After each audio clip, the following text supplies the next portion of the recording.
জুবাইর, আর মাত্র একদিন বাকি নির্বাচনের প্রচারণার। আজকে আমরা বিভিন্ন যেই সংসদীয় আসন রয়েছে সেখানে প্রার্থীদের বেশ দৌড়ঝাঁপ দেখতে পেয়েছি সকাল থেকে।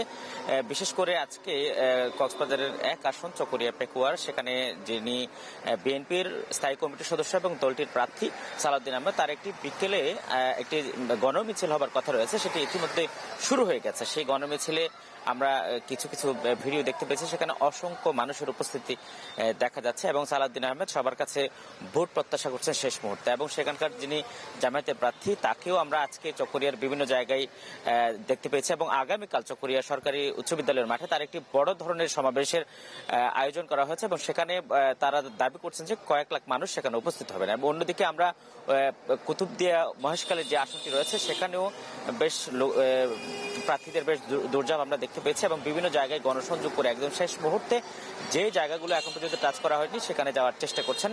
কক্সবাজার ৩ আসনে আমরা বরাবরের মতো দেখতে পেয়েছি প্রচারণার ক্ষেত্রে বিএনপি প্রার্থী একদম সকাল থেকে বের হয়ে গেছেন এবং তিনি আজকে রামুর বিভিন্ন জায়গায় পরিদর্শন করছেন এবং সেখানকার বিভিন্ন জায়গায় গণসংযোগ করে মানুষের কাছে যাওয়ার চেষ্টা করছেন এবং জামায়াতের প্রার্থী একইভাবে তিনিও মানুষের কাছে কাছে ছুটে যাচ্ছেন। আমরা কক্সবাজার যে 4 আসন রয়েছে উখিয়া এবং টেকনাফ, সেখানে আজকে কিছুক্ষণ আগে উখিয়ার কুটবাজার যে এলাকাটি রয়েছে সেই কুটবাজারে জামায়াতের প্রার্থী নূর আহমদ আনোয়ারের একটি বড় ধরনের একটি সমাবেশ হয়েছে এবং একই সাথে তারা সকাল 11টার সময় বিএনপি এবং জামায়াতের দুই প্রার্থী একটি জানাজার নামাজে উপস্থিত হয়েছিলেন, সেখানে তারা বেশ গণসংযোগ করেছে, মানুষের সাথে কথা বলেছেন। সব মিলিয়ে নির্বাচনের একদম শেষ মুহূর্তে প্রার্থীদের আসলে নির্গুম রাত যাচ্ছে। জুবাইর, আজিম, ধন্যবাদ আপনাকে। দর্শক, নির্বাচনী প্রচারণার খবর জানাতে কক্সবাজার থেকে যুক্ত হয়েছিলেন সহকর্মী আজিম নিহাত।